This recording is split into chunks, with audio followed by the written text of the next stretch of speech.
Hai adik-adik, dah sedia nak dengar cerita dongeng sebelum tidur?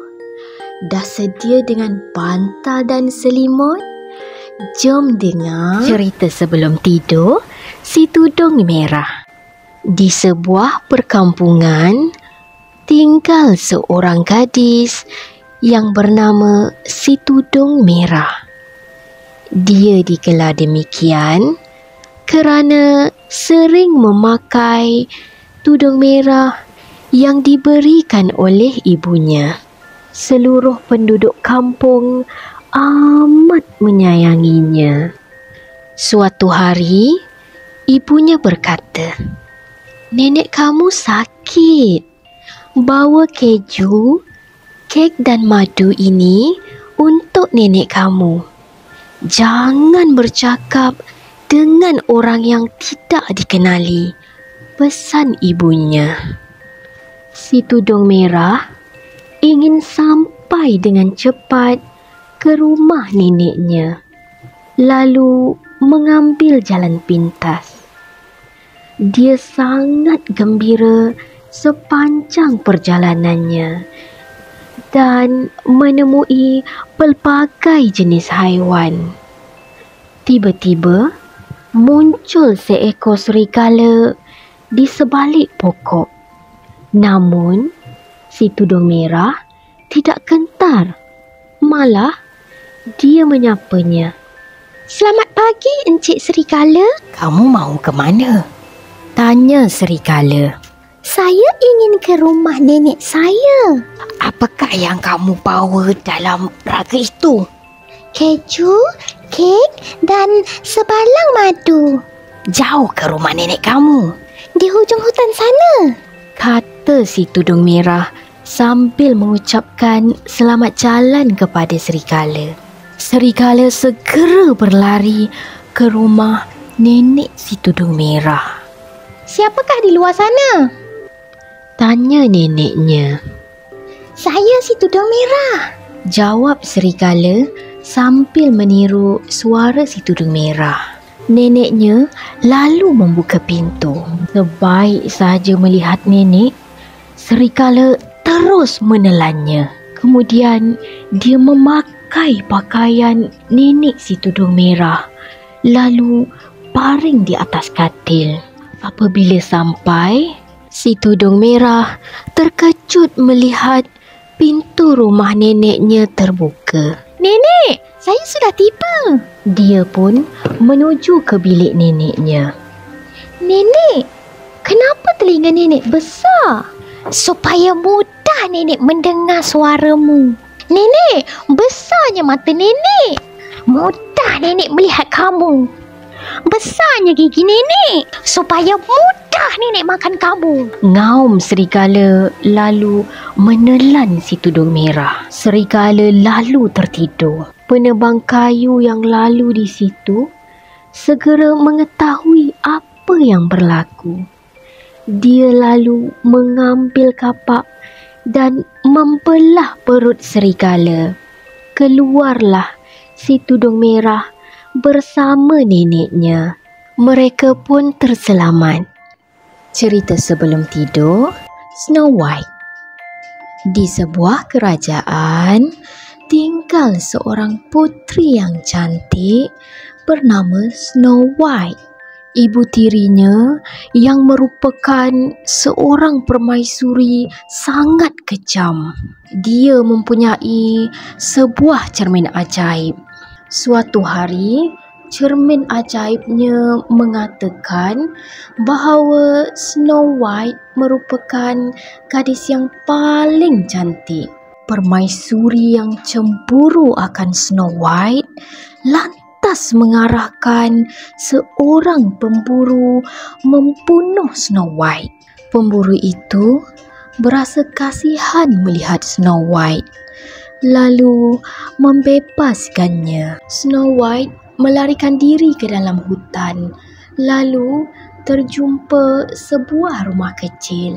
Pintu rumah itu terbuka dan di dalamnya kelihatan meja, kerusi dan 7 biji pinggan, cawan, garfu dan pisau kecil. Snow White masuk ke dalam bilik tidur, lalu tertidur di atas katil. Apabila pemilik rumah itu pulang, mereka terkejut melihat seorang gadis sedang tidur di atas katil mereka. Pemilik rumah itu merupakan 7 orang kerdil. Snow White terjaga lalu menceritakan kepada mereka apa yang dilaluinya. Mereka pun mengajak Snow White tinggal bersama mereka. Sementara itu, di dalam istana, permaisuri bertanyakan kepada cermin ajaibnya. "Siapakah yang paling cantik?" Cermin ajaibnya menjawab, "Snow White yang tinggal di dalam hutan bersama dengan 7 orang kerdil." Permaisuri pun menyamar menjadi seorang wanita tua, lalu pergi ke rumah orang kerdil. Dia lalu memberikan sebiji apel beracun kepada Snow White. Sebaik saja menggigit apel beracun itu, Snow White pun rebah. Apabila orang-orang kerdil pulang, mereka mendapati Snow White sudah pun mati. Mereka berasa sangat sedih dan meletakkan Snow White di dalam keranda kaca. Sewaktu mereka ingin mengebumikan Snow White, tiba-tiba seorang penunggang kuda menghampiri keranda Snow White. Rupanya seorang putera raja. Tidak lama kemudian, Snow White pun terjaga. Mereka pun berkahwin dan hidup bahagia. Cerita sebelum tidur, Bambi. Di suatu musim bunga, kelihatan seekor anak rusa yang baru saja dilahirkan. Anak rusa itu bernama Bambi. Kini, Bambi sudah dewasa. Dia suka bermain bersama sahabat hutannya yang lain. Suatu hari di musim luruh, Bambi tersesat. Bapanya yang merupakan raja hutan membawanya kembali ke pangkuan ibunya. Musim sejuk pun tiba. Pemburu masuk ke dalam hutan lalu menembak semua haiwan termasuk ibu Bambi. Penghujung musim sejuk, Bambi semakin dewasa dan dia juga sudah mempunyai tanduk. Felin, rusa betina sangat cantik dan menjadi rebutan 2 ekor rusa muda, iaitu Romo dan Keres. Namun, dengan kehebatannya, Bambi menewaskan 2 ekor rusa itu. Bapa Bambi mengajarnya tentang selok-belok hutan, segala tumbuhan, wangian serta bunyi-bunyian yang terdapat di dalam hutan. Suatu hari, Bambi terdengar bunyi tembakan yang kuat. Rupa-rupanya, peluru pemburu itu mengenai belakangnya. Bambi berjaya melepaskan diri dan berlindung bersama bapanya sehingga lukanya sembuh. Bambi pun kembali ke dalam hutan dan berjumpa dengan Felin dan kawan-kawannya yang lain. Suatu hari, bapanya meninggalkan hutan itu dan dia dipilih menjadi Raja Rimba yang baru. Bambi menjaga setiap binatang hutan dengan baik sekali. Kini, dia mempunyai tanduk yang panjang dan hebat. Cerita sebelum tidur, Cinderella, seorang lelaki yang mempunyai seorang anak perempuan bernama Cinderella. Dia berkahwin dengan seorang wanita yang mempunyai 2 orang anak perempuan. Suatu hari, lelaki itu meninggal dunia. Sejak kematian bapanya, Cinderella dilayan dengan buruk oleh ibu dan kakak-kakak tirinya. Dia disuruh melakukan kerja-kerja rumah dan diberikan sebuah bilik buruk yang dipenuhi dengan debu dan habuk.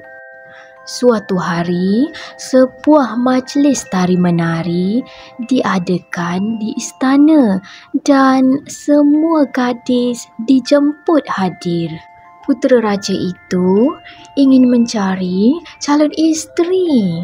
Cinderella ingin pergi ke majlis itu, namun tidak dibenarkan oleh ibu tirinya.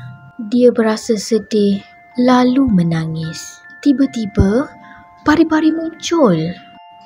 Dia menukarkan baju Cinderella menjadi sebuah gaun yang cantik dengan menggunakan tongkat saktinya. Malah, pari-pari itu juga menukarkan sebiji labu menjadi kereta kuda dan 2 ekor tikus menjadi pemandunya. Dia berpesan kepada Cinderella supaya pulang sebelum pukul 12:30 malam kerana kuasa magisnya akan berakhir. Apabila Cinderella tiba di majlis tersebut, semua orang terpaku melihat kecantikannya. Putera raja pun mengajaknya menari. Apabila jam berdenting pukul 12:30 malam, Cinderella segera meninggalkan majlis tersebut. Dia tidak menyedari bahawa kasut kacanya tertinggal di atas tangga. Putera raja yang suka akan Cinderella lantas mengarahkan pembantunya mencarinya. Akhirnya, mereka tiba di rumah Cinderella. Kakak-kakak tirinya mencuba kasut kaca itu, namun tidak muat di kaki mereka.